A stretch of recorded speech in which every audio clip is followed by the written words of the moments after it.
জানি প্রচণ্ড গরম পড়েছে, আর এই গরমেতে কারোরই কিচ্ছু খেতে ভালো লাগছে না, শুধু মনে হচ্ছে একটু ঠান্ডা ঠান্ডা জিনিস খাই।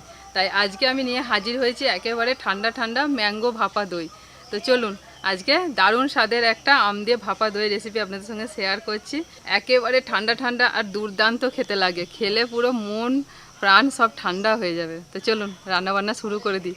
আর আমার গাছের আমগুলো দেখুন বেশ বড় বড় হয়েছে, একটা দেখুন 500-600 ওজন হবে। আর একটা দেখাচ্ছি আপনাদেরকে, এত বড় সাইজ, এই দেখুন আমার মাথার কাছে, এটা দেখছেন, তো মানে 600-700 ওজন হয়ে যাবে। কিন্তু আমগুলো এখনো পাকছে না কেন, এটাই হচ্ছে বিষয়, এখনো কালারই আসেনি, পুরো কাঁচাকে কাঁচাই আছে। এবার কী বলুন তো, সাহস করে পেরেও নিয়ে যেতে পারছি না, যে পেরে নিয়ে গিয়ে বাড়িতে রাখবো, এবার যদি নষ্ট হয়ে যায়, যদি না পাকে। তো এই আমগুলো দিয়ে একদিন চাটনি বানিয়েছিলাম, কাঁচাতে বেশ মিষ্টি মিষ্টি আমগুলো খেতে। এটা কি জাতের আম একটু কমেন্ট করে জানাবেন, আর আমগুলো কিভাবে পাকাবো সেটাও একটু জানাবেন। ওই ওপরে হয়েছে, মানে আম বেশি হয়নি, হয়তো গোটা গাছটা মিলিয়ে 15 আম আছে, কিন্তু এই 15টা আমেতেই মানে কেজি 5 হয়ে যাবে যা ওজন।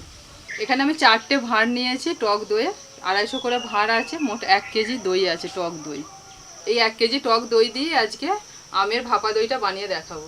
এখানে 250 করে ভাঁড় আছে, 1 কেজির ভাঁড় নিলেও হতো, কিন্তু আমাদের এখানে দোকানে না বলছে দই খারাপ হয়ে যাচ্ছে, থাকছে না গরমেতে, সেই জন্য 1 কেজি করে বানাচ্ছেন না, কারণ 1 কেজি করে লোক কম কিনছে, এই ছোটো ছোটো ভাঁড়গুলো বেশি কিনছে বলে এই ছোটো ভাঁড়গুলোই বেশি বানাচ্ছে।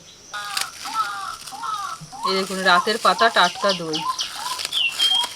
তো বাড়িতে যারা টক দই বানান তারাও এইভাবে টক দই বানিয়ে ম্যাঙ্গো দইটা বানাতে পারবে। একটা ছাঁকনির মধ্যে নিয়ে নিয়েছি একটা সুতির কাপড়, আর এই কাপড়ের মধ্যে আমি টক দইটাকে দিয়ে দিচ্ছি, কারণ টক দইটা জল ঝরাতে হবে।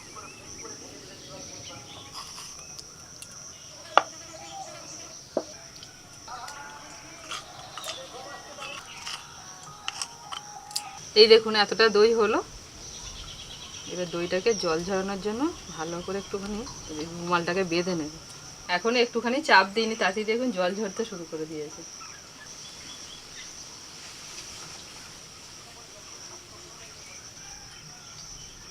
এইভাবে রেখে দিচ্ছি, হামাল দিস্টার এই লাঠিটা এর উপর চাপিয়ে দিচ্ছি, তাহলে জলটা তাড়াতাড়ি ঝরে যাবে, একটু ভারী কিছু চাপিয়ে দিলে।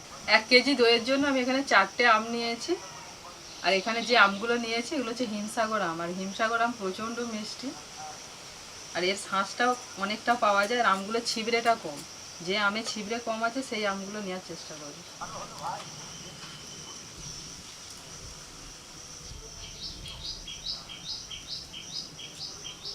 আমটা কাটতে কাটতে এত সুন্দর একটা সেন্ট আসছে না যে কি বলবো।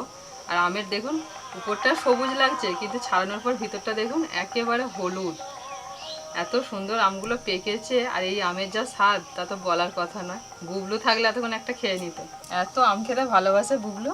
যে আমগুলো ছাড়িয়ে রেখেছি এখানে মাছিতে মাছি হয়ে যাচ্ছে, দেখুন না, তাড়িয়ে তাড়িয়ে আলা ঢাকা দিয়ে দিই, আমের গন্ধে সব চলে আসছে। এই একটা আম নিয়েছি, এটা নিয়ে এখন শাঁসটা বের করি।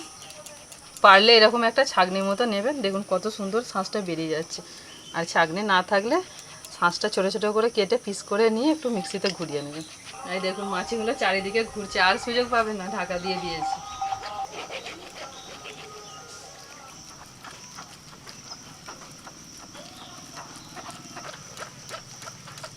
ভাপা দইটা বানানোর জন্য আমি এখানে কেক টিন নিয়েছি, এতে কেকটা বেক করি, তো সেই কেক টিন নিয়েছি, আর এর মধ্যেই ভাপা দইটা বানাবো। আর এখানে নিয়েছি বাটার পেপার, বাটার পেপার বাড়িতে না থাকলে খাতার পাতা যে হয় সাদা খাতার পাতা, সেই খাতার পাতা নিয়ে নিতে পারে। এখন বাটার পেপারটা মাপ করে কেটে নেব। বাটার পেপারটা এইরকম গোল করে কেটে নেব। তো তার জন্য আমি প্রথমেতে বাটার পেপারটা ভাঁজ করে নিচ্ছি। তো এই দেখুন প্রথমে 2 ভাঁজ করলাম, তারপরেতে এইদিকে একটা ভাঁজ দিয়ে 4 ভাঁজ করলাম, তারপরে এইরকম কোনাকুনি ভাঁজ করতে হবে। এই দেখুন একেবারে এরকম কোণ বরাবর ভাঁজ করে নিতে হবে, এরকম মিডিল থেকে। তো এইরকম মাপটা দিয়ে নিচ্ছি, দিয়ে ঠিক কেটে নেব। তো এই দেখুন একদম মাপের মাপ সুন্দর করে কেটে নিয়েছি। এদিকে দই থেকে জলটা ঝরে গেছে, প্রায় ঘন্টাখানেক মতো রেখে দিলেই জলটা ঝরে যাবে। তাও আমি হাত দিয়ে চেপে আরেকটু জলটা বের করে নিচ্ছি। দেখুন কতটা জল বেরিয়েছে দই থেকে। জল ঝরানো দইয়ের মধ্যে দিয়ে দিচ্ছি চিনি গুঁড়ো,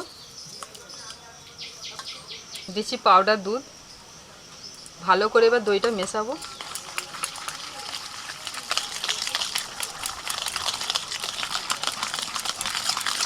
ভালো করে মিশিয়ে নিয়ে দিয়ে দিচ্ছি আমের শাঁস।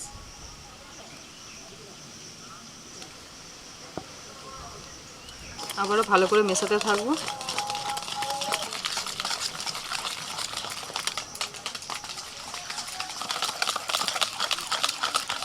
ফেটিয়ে ফেটিয়ে খুব ভালো করে মিশিয়ে নিয়েছি। এবার ঢাকা দিয়ে রেখে দিচ্ছি 5 মিনিট।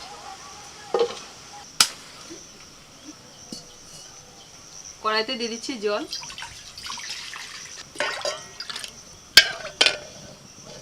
ঢাকা দিয়ে জলটা গরম হতে দিচ্ছি। কেক টিনের মধ্যে দিয়ে দিচ্ছি একেবারে অল্প পরিমাণ একটু সাদা তেল। এই ব্রাশ দিয়ে ভালো করে তেলটা একটু ব্রাশ করে দেবো। কেক টিনের সাইডগুলোতেও এইভাবে তেলটা ব্রাশ করে দিতে হবে। বাটার পেপার বসিয়ে দিচ্ছি। এই বাটার পেপারের উপরেতেও একটুখানি ব্রাশ করে দিচ্ছি।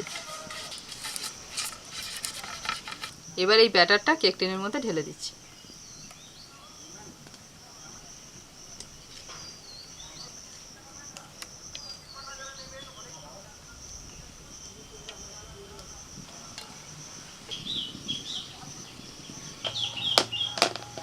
এইভাবে কেক টিনটা একটু ট্যাপ করে করে চারিদিকে ভালোভাবে সমান করে বসিয়ে দেব, যাতে ভিতরে কোনো বাষ্প না থাকে। এইভাবে একটু উপরটা ভালো করে সমান করে দেব। ব্যাস, উপরটা একটু ভালো করে সমান করে দিলাম। এদিকে জল ফুটতে শুরু করে দিয়েছে। এবার এই ফুটন্ত জলের মধ্যে বসিয়ে দিচ্ছি স্ট্যান্ডের উপরে।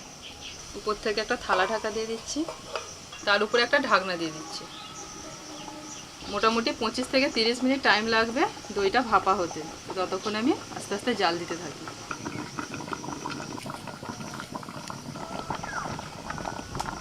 মোট 30 মিনিট হয়ে গেছে। এবার ঢাকা খুলে দেখব। দেখুন দইটা উপর থেকে কতটা শক্ত হয়ে গেছে আর দইটা একবারে ফুলে উঠেছে।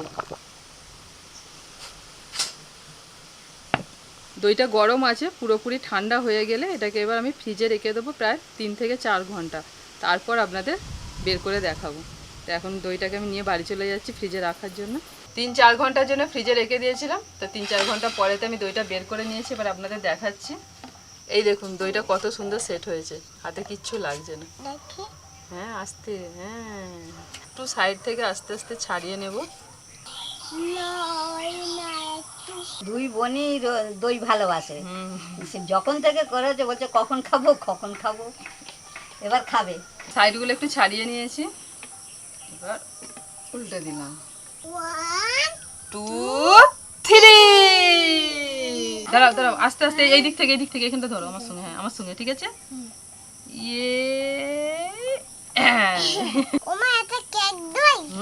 কেক দই একেবারে কেকের মতো দেখতে। এবার একটু সাজিয়ে নেব, ঠিক আছে। সাজাতে হবে না। ছোট ছোট করে আমকে কুচি করে নিয়েছি। সাজাতে হবে না। হ্যাঁ একটু সাজালে দেখতে ভালো লাগবে গো মা। কখন খাবো? এক্ষুনি খাবে, একটু সাজাতে দাও তারপরেই খাবে। কেন কখন থেকে বসাতে গো মা? আচ্ছা গো মা, এক্ষুনি দিয়ে দেবো। আর একটুখানি বসো না গো মা। আর একটু ধৈর্য ধর, এক্ষুনি হয়ে যাবে। আমি সব খেয়ে নেব। একা খেতে পারবি তো? তাহলে খেয়ে নে। হাঁ করো, হাঁ করো দেখি। ততক্ষণ এইটা খাও, আমটা। এরকম আমের কুচি দিয়ে একটু সাজিয়ে নিয়েছি। দেখুন কত সুন্দর দেখতে লাগছে। একটু আলমন্ড কুচিয়ে নিয়েছিলাম, তো এইভাবে একটুখানি ছড়িয়ে দিচ্ছি। কোলে খাবো আমি। দাঁড়াও না, কি সুন্দর করে সাজাচ্ছে, একটু দেখো। ভাল লাগছে না দেখতে? এখানটা একটুখানি লেগে গেছে। এবার মাঝখানেতে দিয়ে দিচ্ছি একটা কারি পাতা। আমি খেতে পারবো না। কেমন লাগছে সাজানোটা বাবু? খুব সাজানো হয়ে গেছে। খুব সাজানো হয়েছে? আচ্ছা, ভেরি গুড। খুব সাজানো মিষ্টি। Thank you. দেখুন আমাদের ম্যাঙ্গো ভাপা দই একদম রেডি। এবার ঠান্ডা ঠান্ডা সবাইকে পরিবেশন করব। এটা তো আমার হয়ে গেল। বুবলু সোনা প্লেট দিচ্ছে সবাইকে? ঠিক আছে, আমি এবার আস্তে আস্তে কাটি। হ্যাঁ, happy birthday happy birthday happy birthday happy birthday মা। হ্যাপি বার্থডে মা।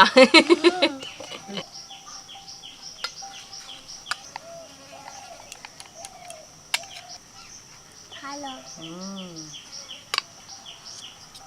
পিসমা দাও। ওই বড় পিসটা দাও। কোন পিসটা? ওই বড় পিস। আচ্ছা তোমাকে আরো পিস দেবো। আরো দেবে, শেষ খাও। করো, শেষ করো, তোমাকে আরো দেবো। তুমি তো সোনা মা। গুবলু দারুন, ঠান্ডা ঠান্ডা কুল কুল। দই নিয়ে এসে আমাদের ছবি টবি তুলতে তুলতে দই এবার আস্তে আস্তে গলতে শুরু করে দিয়েছে। অনেকক্ষণ হয়ে গেছে, মানে ফ্রিজ থেকে বার করি একদম ঝটাঝট খেতে হবে, বলুন পিসিমা। বুবলুর একবার শেষ, আবার এই যে বুবলুকে দিলাম। দেখ আমার শেষ। দেখ আমি তুই কি করছিস, খাবি তো? বুবলু দুবার নিয়েছে, বুবলুর ভালো লেগেছে। ভাত আর খাবি না, হয়ে পেট ভরে গেল। কেমন হয়েছে পিসিমা? দারুণ হচ্ছে, আমাকে আর একটু দাও না খাই। হুম, হুম। এই পাকা আমের দই বানিয়ে খাও, মন প্রাণ ঠান্ডা হয়ে যাবে। প্লেটে দেয়া মাত্রই বুবলু বর্ণিতার ফিনিশ, আর পিসিমার আমি এখন একটুখানি মজা নিয়ে নিয়ে বসে বসে খাচ্ছি। মানে পাকা আমের গন্ধে দইটা মম করছে, এত সুন্দর খেতে হয়েছে। তো যেভাবে বানালাম ওইভাবে একবার বানিয়ে খেয়ে দেখুন, তারপর আমাকে কমেন্ট করে জানাবেন।